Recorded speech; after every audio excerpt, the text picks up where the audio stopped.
Assalamualaikum warahmatullahi wabarakatuh. Saya Sri Enda Sawitri dari kelas B angkatan 2018 jurusan Pendidikan Sejarah dengan NIM 29104300061 akan menjelaskan materi yang berjudul konsep dualisme. Apa pengertian dari dualisme, apa macam-macam dari pembagian dualisme, dan apa-apa saja contoh dari setiap pembagian dualisme. Selanjutnya, pengertian dari dualisme. Pengertian dari dualisme itu merupakan dualisme adalah konsep filsafat yang memiliki dua substansi. Maksud substansi di sini adalah memiliki dua nilai ataupun dua inti. Dualisme yang merupakan salah satu dua prinsip yang ada di setiap kehidupan yang memiliki dua gaya yang berbeda tetapi mengalami perkembangan yang sama dan saling berkaitan, merupakan salah satu konsep yang pertama kali dicetuskan oleh Thomas Haidt pada tahun 1700, yaitu dua prinsip yang saling berseberangan tetapi berkembang di waktu yang sama dan saling mempengaruhi, itu seperti adanya jiwa dan badan, adanya roh dan materi, dunia yang kelihatan ataupun yang tidak kelihatan, adanya kejahatan ataupun kebaikan. Dan dualisme itu sendiri memiliki tiga unsur ataupun tiga konsep yang saling mempengaruhi ataupun yang berkaitan. Yang pertama, adanya dua keadaan yang bersifat superior dan inferior, di mana dua keadaan tersebut saling berdampingan dan tumbuh di waktu dan ruang yang sama tetapi memiliki keadaan yang berbeda, di mana setiap keadaan itu mempengaruhi apa yang ada di dalamnya.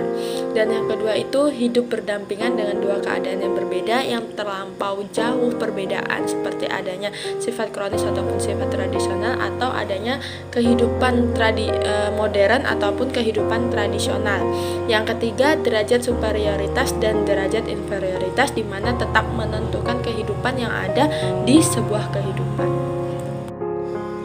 Bila menurut Book, yaitu salah satu ekonom Belanda, yang dimana dia menyatakan dalam tesisnya bahwa dualisme merupakan perbedaan antara tujuan ekonomi di barat dan di timur secara mendasar, dimana kalau di barat itu disebabkan oleh rangsangan kebutuhan kehidupan, sedangkan kalau di timur itu karena adanya keterpaksaan dalam sosial. Maksudnya di sini dimana kalau di barat itu dia didasari emang keinginan untuk melakukan perekonomian, sedangkan kalau di timur itu biasanya untuk memenuhi kebutuhan para penjajah, karena di saat itu dia hanya melakukan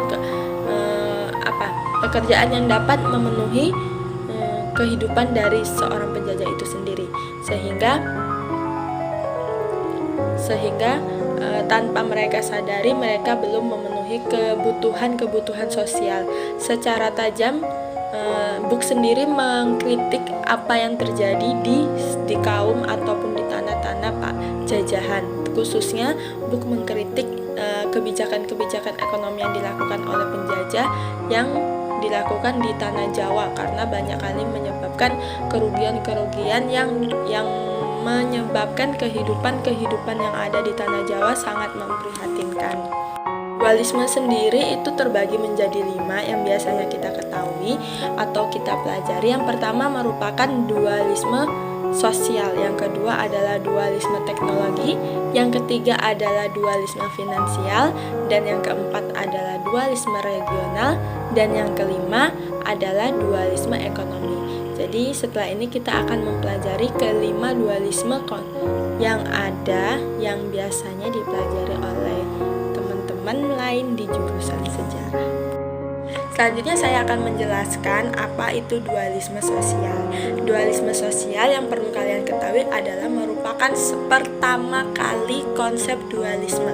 Jadi dalam konsep dualisme yang pertama kali muncul adalah dualisme sosial, di mana dualisme sosial pertama kali dicetuskan oleh Julius Herman Book, yaitu merupakan salah satu ekonom Belanda pada tahun 1870, di mana ia mengkritik kegagalan kebijaksanaan yang dilakukan oleh penjajahan Belanda dalam sistem perekonomian di Indonesia, di mana Belanda menerapkan sistem perekonomian barat untuk perekonomian yang ada di Indonesia. Indonesia. Selanjutnya, dualisme sosial itu biasanya terjadi karena adanya bentrok sistem sosial yang diimpor dengan sistem asli atau dengan jenis yang berbeda. Maksudnya seperti ini. Sistem perekonomian yang dibawa oleh Belanda dan diterapkan di Indonesia itu memiliki hal-hal yang tidak menyambung ataupun mengalami bentrok baik dalam sistem maupun dalam pelaksanaan, di mana orang-orang pribumi ataupun orang Indonesia tidak dapat melakukan sistem perekonomian yang biasa diterapkan di negara barat. Book sendiri memberikan ciri-ciri yang sangat terlihat ataupun yang sangat bisa cepat diketahui, di mana bahwa dualisme sosial itu merupakan pembedaan di tujuan kegiatan ekonomi yang dilakukan di barat dan di timur secara mendasar, di mana perekonomian di barat itu dilakukan karena emang rangsangan kebutuhan dalam memenuhi kehidupan. Sedangkan kalau di timur itu merupakan rangsangan sosial ataupun pemaksaan, di mana orang-orang timur biasanya dituntut untuk memenuhi kehidupan orang-orang barat. Ataupun kalau yang terjadi di Jawa, tepatnya di Jawa, di Indonesia, di mana orang-orang pribumi, orang-orang petani itu dipaksa untuk melakukan sistem perekonomian barat ataupun baik dalam bentuk penanaman ataupun penanaman, baik pertanian maupun perkebunan, di mana semua hal yang dilakukan oleh bangsa Indonesia itu untuk memenuhi kebutuhan Belanda.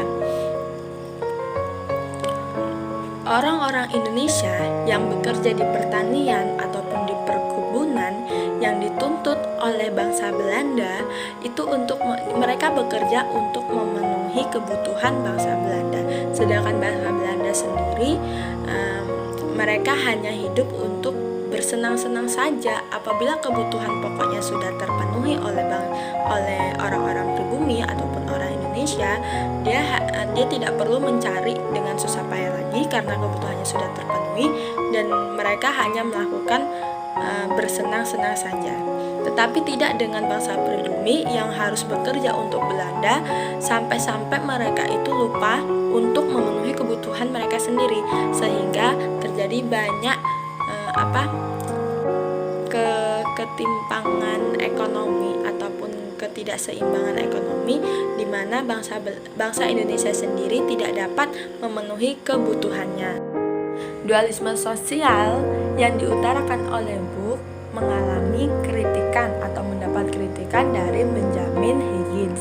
Yang pertama itu tentang di mana dualisme sosial mendapat kritikan bahwa keinginan apakah tidak terbatas. Maksudnya, jika kita menganalisis di Indonesia Hidup, kita tidak menemukan bahwa keinginan masyarakat terbatas, karena di sini nilai-nilai MPC dan MPM lebih tinggi, di mana pemerintah harus memberlakukan pembatasan impor, apalagi manakala panennya bagus, petani sejahtera, dan permintaan barang mewah itu meningkat. Selanjutnya, buruh lepas tidak terorganisir. Jadi maksudnya di sini dalam sistem perkebunan dan pertanian banyak buruh-buruh yang tidak terorganisir, di mana dalam berkebun dan bertani sebenarnya mereka bisa dialokasikan untuk menanam dengan banyak jenis tumbuhan seperti kopi, teh, karet, dan perkebunan lainnya, di mana mereka hanya biasanya terkonsentrasi dengan satu tumbuhan saja yang dibutuhkan oleh bangsa Belanda itu sendiri. Dan yang ketiga, buruh timur tidak bergerak. Book berpikir bahwa buruh-buruh timur ataupun buruh-buruh dari bangsa pribumi tidak dapat bergerak ataupun mengoperasikan mesin-mesin yang seperti yang digunakan di barat, di mana kemampuan pribumi masih sangat diragukan, sehingga banyak pekerja-pekerja yang mengharuskan untuk melaksanakan atau menetap di kota untuk melaksanakan sistem perekonomian. Benjamin juga mengkritik bahwa Buch mengatakan bahwa teori dualistik bukan khusus negara tertinggal. Jadi saat Buch mengatakan bahwa dualistik hanya terjadi di daerah-daerah tertinggal, padahal sebenarnya dualistik juga terjadi di Kanada, Amerika Serikat, bahkan di Italia. Benjamin juga mengatakan bahwa teori dualistik bukan hanya terjadi di masyarakat timur, tetapi dualistik juga terjadi di masyarakat barat. Contoh dari dualisme sosial itu seperti kehidupan sosial antara pribumi dan penduduk asing, di mana memiliki perbedaan yang sangat besar dan sangat terlihat. Dualisme teknologi diungkapkan oleh Benjamin Huygens yang merupakan profesor ekonomi Rhodes di Universitas Melbourne pada tahun 1940, di mana Benjamin sangat mempertanyakan bagaimana analisis yang dilakukan oleh Buch, di mana Benjamin yakin bahwa dualisme terjadi karena perbedaan teknologi dalam sektor modern ataupun sektor tradisional. Benjamin juga mengatakan bahwa dualisme teknologi itu menjelaskan penyebab pengangguran di ekonomi terbelakang, di mana teori dualisme teknologi menggantikan dualisme sosial di bawah subjek ekonomi pembangunan. Kasus dualisme teknologi perekonomian terbagi menjadi sektor tradisional dan sektor modern yang akan saya jelaskan setelah ini. Yang pertama adalah sektor tradisional, di mana sektor tradisional ini biasanya terlihat di bidang pertanian, seperti tidak hanya bidang pertanian tetapi juga terlihat di industri rumahan, industri kecil, ataupun pekerjaan-pekerjaan yang menyangkut dengan tiga sektor ini atau tiga bagian perekonomian ini. Selanjutnya, teknik dan kombinasi yang dilakukan oleh seseorang untuk melakukan perekonomian. Selanjutnya, sektor tradisional dan faktor pendukung memiliki teknik padat karya yang mendominasi yang dapat dibandingkan dengan teknik produksi padat modal. Sektor modern biasanya merupakan industri berskala besar seperti yang menyangkut atau merangkum perkebunan, transportasi, ladang minyak, ataupun juga tentang produksi padat modal lazim, teknik kombinasi yang berbeda yang digunakan oleh sektor tradisional, di mana teknik dan kombinasi yang digunakan dalam sektor modern biasanya lebih teruji. Selanjutnya, adanya tingkat yang terbatas dari faktor-faktor yang dapat disubstitusi secara teknis dan produksi, sehingga kemajuan-kemajuan teknologi yang ada di sektor modern sangat mempengaruhi hasil produksi dari barang-barang yang diproduksi oleh sektor-sektor modern. Berbeda dengan sektor tradisional yang biasanya lebih tidak memiliki kualitas yang di bawah rata-rata, walaupun sebenarnya kualitas tradisional juga tidak dapat diragukan, tetapi biasanya tetap kalah dengan sistem sektor modern. Contoh dari dualisme teknologi itu seperti kegiatan ekonomi, di mana ada kegiatan ekonomi rendah dan kegiatan ekonomi tinggi, ataupun dari cara memanen, seperti masuknya mesin pemanen padi di Indonesia, di mana sangat menimbulkan banyak perubahan ya dalam sektor teknologi dalam pertanian, di mana dengan adanya pemanen padi di Indonesia memudahkan para petani untuk bekerja dan dapat menghasilkan produk yang lebih berkualitas. Dualisme finansial menurut Min yaitu adanya pasar modal yang memiliki sistem yang sangat berbeda, di mana di satu sisi dia terorganisir dan di satu lain dia tidak terorganisir. Dualisme finansial menunjukkan bahwa pasar modal dapat dipisahkan menjadi dua kelompok, di mana pasar uang yang terorganisir dengan baik dan pasar uang yang tidak terorganisir atau biasa disebut dengan unorganized money market. Contohnya itu seperti petani dan rentenir, di mana petani itu memiliki sistem keuangan yang cenderung dengan yang tidak terorganisir ataupun lebih berantakan, sedangkan rentenir itu biasanya dia memiliki sistem di mana dia tuh memiliki sistem untuk memudahkannya dalam menagih hutang. Selanjutnya, contoh selanjutnya seperti pinjaman antara meminjam dengan lembaga formal dan informal, di mana lembaga formal biasanya memiliki ketentuan-ketentuan yang lebih ketat daripada lembaga informal. Dualisme regional merupakan ketidakseimbangan tingkat pembangunan yang terjadi di daerah-daerah dalam suatu negara, di mana biasanya diakibatkan oleh perbedaan investasi yang tidak seimbang antara daerah perdesaan dan perkotaan, di mana dualisme regional ini terdapat dua jenis, yaitu dualisme yang terjadi antara daerah perkotaan dan pedesaan, dan yang kedua adalah dualisme antar pusat negara, di mana negara tersebut memiliki pusat industri dan perdagangan dengan daerah-daerah lainnya di negara tersebut. Contoh dari dualisme regional itu seperti pembangunan daerah yang tidak merata, seperti yang kita lihat bahwa pembangunan yang ada di daerah Sumatera di Indonesia itu memiliki perbedaan dalam pembangunan, apalagi saat dibandingkan dengan perkembangan ataupun pembangunan yang ada di tanah Jawa. Selanjutnya, contoh yang kedua yaitu kesenjangan kesejahteraan dari tiap daerah.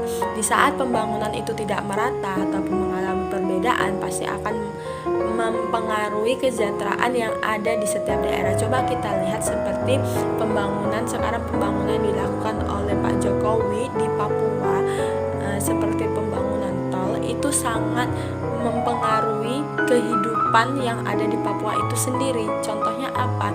Secara tidak langsung, pembangunan yang dilakukan di Papua, walaupun itu berbentuk jalan, akan memudahkan transportasi masyarakat Papua yang secara tidak langsung akan menaikkan taraf kehidupan mereka dan kesejahteraan mereka.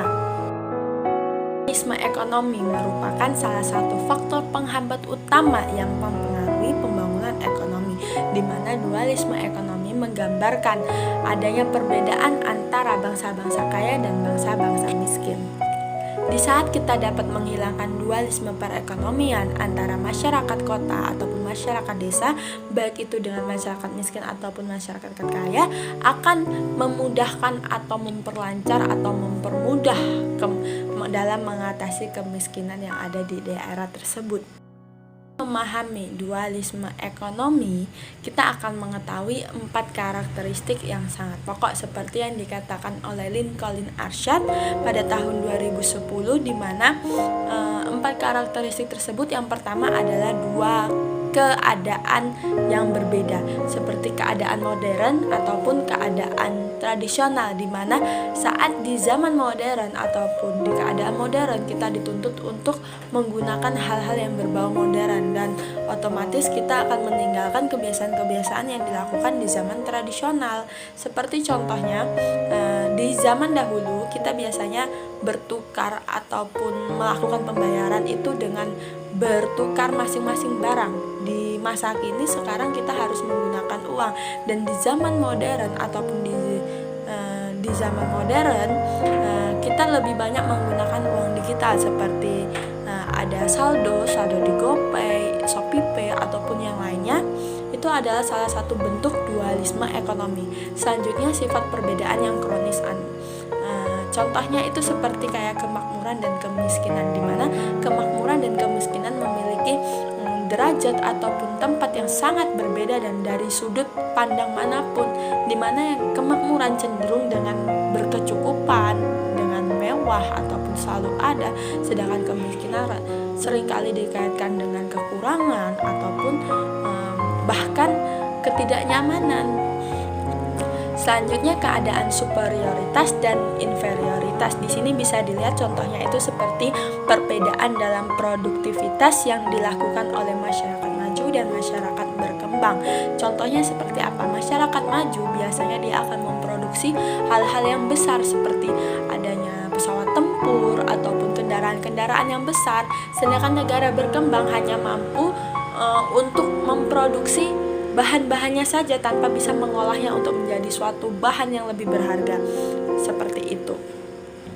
Selanjutnya, keterkaitan antara superior dan inferior, di mana dengan adanya superior tidak mempengaruhi keadaan inferior, di mana walaupun ada superior biasanya tidak dapat menaikkan derajat inferior itu sendiri kecuali dengan keinginan mereka untuk berubah. Contoh dualisme ekonomi itu seperti korupsi, di mana korupsi itu bila dilakukan orang kaya akan menjadi kaya, sedangkan apabila dilakukan orang miskin tidak akan membuatnya kaya dan hanya membuatnya masuk penjara. Selanjutnya, penanaman karet, di mana penanam karet dengan menggunakan teknik tradisional sangat berbeda di saat mereka melakukan teknik modern, di mana biasanya sangat mempengaruhi sekali di hasil produktivitas mereka. Sekian penjelasan dari saya tentang konsep dualisme. Mohon maaf apabila ada kekurangan, lebih kurangnya saya mohon maaf. Saya tutup. Wassalamualaikum warahmatullahi wabarakatuh.